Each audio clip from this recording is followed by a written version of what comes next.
Berarti sebagai pebisnis juga kan?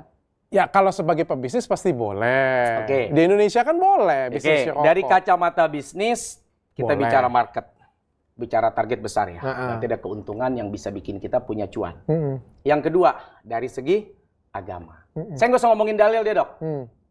Dalil saya tambah-tambahin di kita nanti. Nggak usah ngomongin dalil. Jauh sebelum saya, bahkan sampai hari ini, dokter coba main. Ini kalau bicaranya Ustadz ya. Ke Jawa Timur atau ke banyak wilayah di Indonesia. Dokter banyak nggak nemuin Habib merokok, Kiai merokok, Ustadz merokok. Mau bilang apa? Berhenti merokok, Tat. Dok, kalau berhenti merokok, bagaimana nasib petani tembakau? Bagaimana yang kerja di pabrik? Bagaimana cukai yang buat negara nilainya triliunan? Dok, jangan lupa loh, Kementerian Kesehatan ada 10% dari uang rokok loh dok. Dan itu buat rakyat.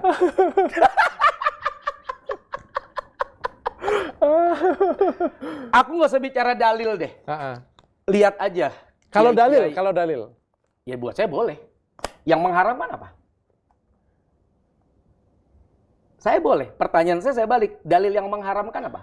Kalau dalil mengharapkan saya nggak tahu ya. Karena kan saya bukan agama Islam dan saya nggak pernah baca. Taruhlah logika dokter. Logika saya, Ya. itu kan merusak kesehatan. Oke. Dokter tahu gula? Tahu. Ada orang kena gula? Tahu. Apa efek dari penyakit gula? Banyak. Betul juga Gula ya. halal apa haram? Halal ya. Oke. Karena waktu saya beli gula itu ada tempelan ya.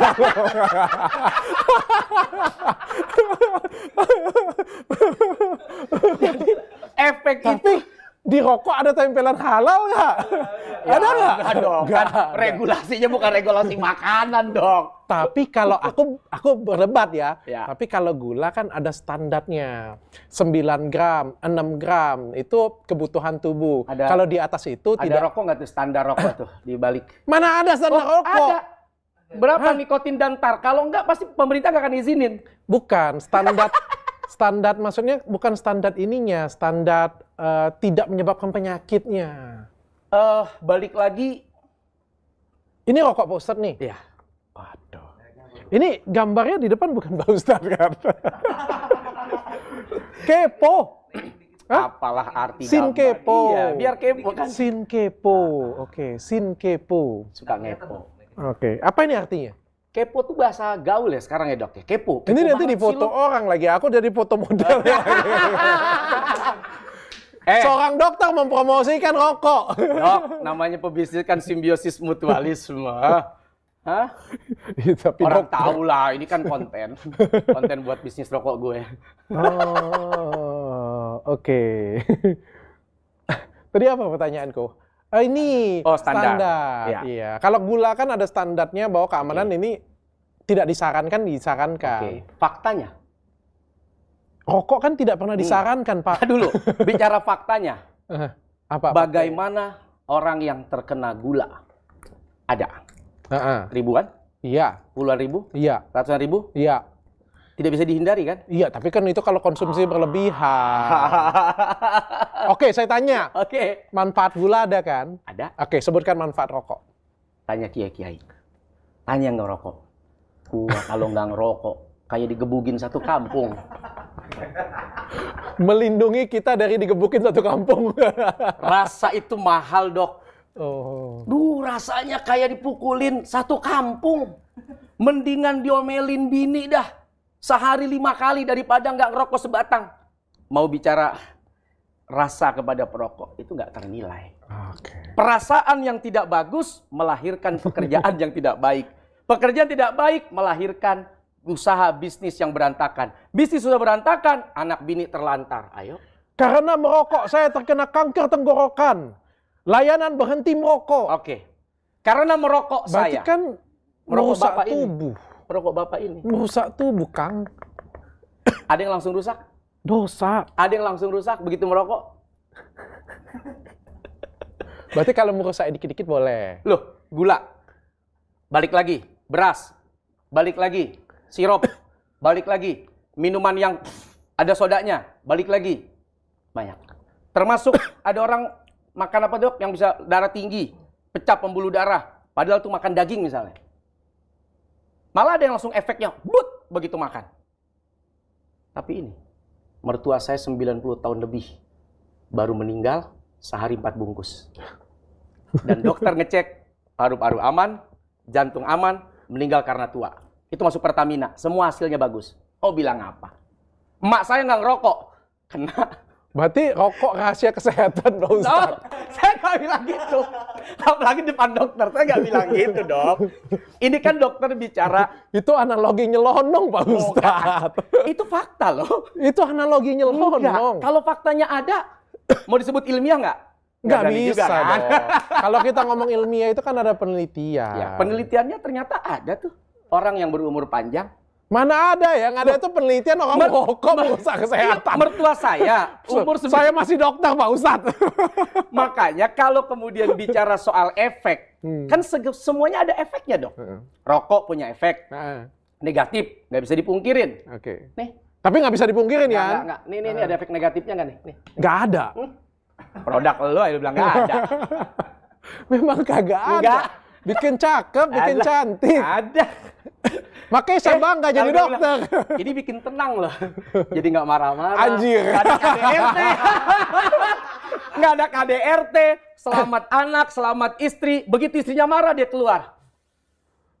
Menyelamatkan nggak dari tindakan kriminal? Selamat Pak Ustadz. Anda sudah masuk ke tahap pembenaran. No, bukan pembenaran, tapi pemenangan. Dok, tidak ada yang tidak bisa diperdebatkan. Harapkan fatwa itu pada diri saya. Tapi saya ada buka perniagaan runcit, di mana di situ saya ada jual rokok. Macam mana hukum menjual rokok itu bagi saya? Ini namanya tatabbu' rukhs. Untuk diri dia haram, untuk kedai runcit dia makruh. Maka ini orang tak istiqamah. Bila ada maslahat, kepentingan, keuntungan, dia kata makruh. Apa hukum rokok? Haram. Tapi kita bagi 2 bungkus, haram. Sekali haram, maka haram.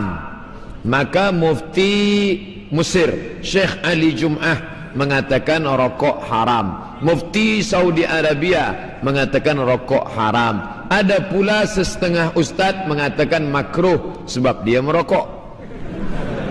Saya tak nak berkelahi sebab masalah ini. Hanya saja tuan pakailah antara haram atau makruh. Bila dah mengikut pendapat haram, maka menjualnya haram.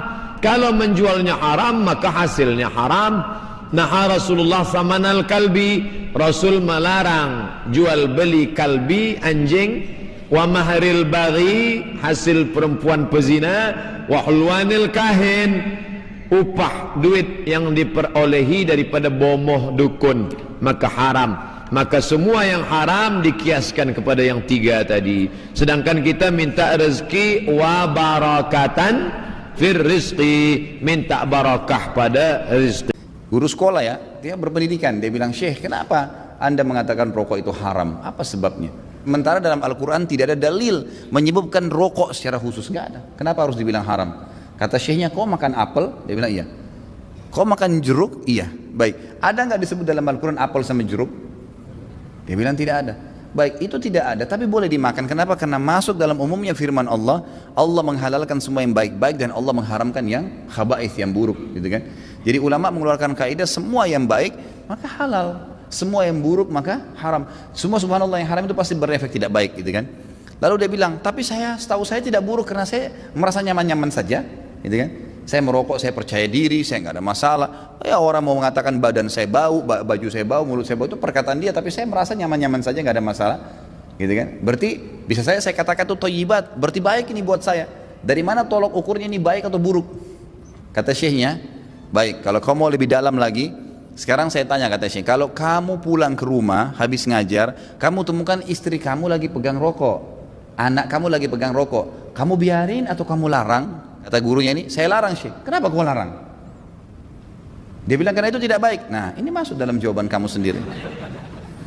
Kalau baik kamu biarin mereka merokok, beliin kalau perlu, sama-sama rokok ngepul di situ, gitu kan. Tapi enggak ternyata, gitu kan? Jadi lebih baik ditinggalkan, gitu. Jadi jangan berdalih kalau salah dan tetap dilakukan, akuin kesalahan. Itu poin penting. Ini enggak, sudah salah membela, ini masalah ini. Enggak boleh, jadi terus menerus. Kadang-kadang subhanallah ada orang juga supaya dia tetap dalam mempertahankan kesalahannya, mencari orang yang lebih buruk, gitu kan? Ada pernah orang bilang sama saya, Ustadz saya baik Ustadz, kayak sholat saya masih jaga sholat maghrib, teman saya dan tidak sholat sama sekali. Jadi patokannya yang lebih buruk, supaya yang dia tinggalin 4 waktu sholat itu mending, nggak apa-apa gitu. Bukannya dilihat orang yang sholat lebih banyak, ini nggak boleh sebenarnya, gitu kan? Allahu alam. Jadi kalau kita lihat, kalau dikatakan memang kategori ulama di Indonesia, kalau di Timur Tengah saya nggak pernah temukan ada ulama menghalalkan rokok. Di Indonesia ini karena kiai kita terlalu murah gelarnya, ayahnya kiai, anaknya jadi kiai, bisa ceramah berapa kali atau pulang haji jadi kiai juga. Ini luar biasa ini. Saya mohon maaf, bukan menyombongkan diri sama sekali. Saya subhanallah berapa kali ketemu dengan orang-orang kiai. Kiai ini, saya kalau ketemu, subhanallah seperti kalau antum ahli listrik misalnya. Kemudian ada orang datang ngobrol masalah listrik, dia nggak ngerti. Misalnya ini listrik ini harus dipasang begini, jaringannya begini, terus dia bilang enggak harus begini, tapi dia salah jelas. Antum pastikan teorinya benar, salah ini orang. Kita akan bilang kok ngawur ini orang ngomong. Subhanallah, di kalangan dakwah ceramah penceramah pun begitu. Saya heran dari mana gelar-gelar kiai bisa didapatin nih gitu. Baca ayatnya salah, hadisnya dikarang-karang, banyak sekali sudah kesalahan. Cerita dongengnya sudah tidak masuk di akal. Orang yang mati bisa hidup kembali lah, ini dari langit lah, ini macam-macam. Yang tidak masuk di akal, ini dari mana orang ini nih gitu. Ya, dari mana asal muasalnya bisa muncul gitu. Belum lagi yang sunnah Nabi SAW dilanggar, yang kukunya panjang, yang istri yang pakai jilbab, yang luar biasa. Makanya kata ulama, kalau kau mau melihat seorang alim, kau akan temukan kealiman itu pada diri dan keluarganya. Emang ada ciri di situ, istrinya, anaknya, memang ada ciri kealiman di situ. Ada ilm, alim kan itu maksud dari ilm ya. Ada pengetahuan agama pada diri mereka. Kalau enggak gitu. Ada teman saya, subhanallah, bawa undangan pernikahan tamatan Mesir waktu itu di kota Makassar. Perkawinan saya nggak hadir, nggak sempat hadir gitu. Kemudian dia datang setelah itu berkunjung ke rumah saya, gitu kan. Datang ada satu perempuan bersama dia rok pendek. Lalu kemudian ini tamatan Mesir dan LC gitu. Jadi akhirnya saya ngobrol-ngobrol sama dia, ahlan akhi baik gini-gini. Saya tahunya selama ini orang yang memang teman-teman ini semoga Allah berikan hidayah, malas sekali terjun di dakwah gitu. Jadi mereka pulang, mereka sibuk dengan bisnis tapi dakwah dilupain. Akhirnya tidak terbentuklah pribadi untuk berdakwah, intinya begitu. Terus saya bilang, mana harim antum? Harim itu istri ya. Oh ini dia dengan malu nunjuk nih di sebelah gitu. Istri antum ini, masya Allah. Semoga Allah kasih hidayah ya. Jadi bisa, kenapa nggak nikah dengan wanita yang berjilbab banyak, kesian ngantri, gitu kan? Ngapain harus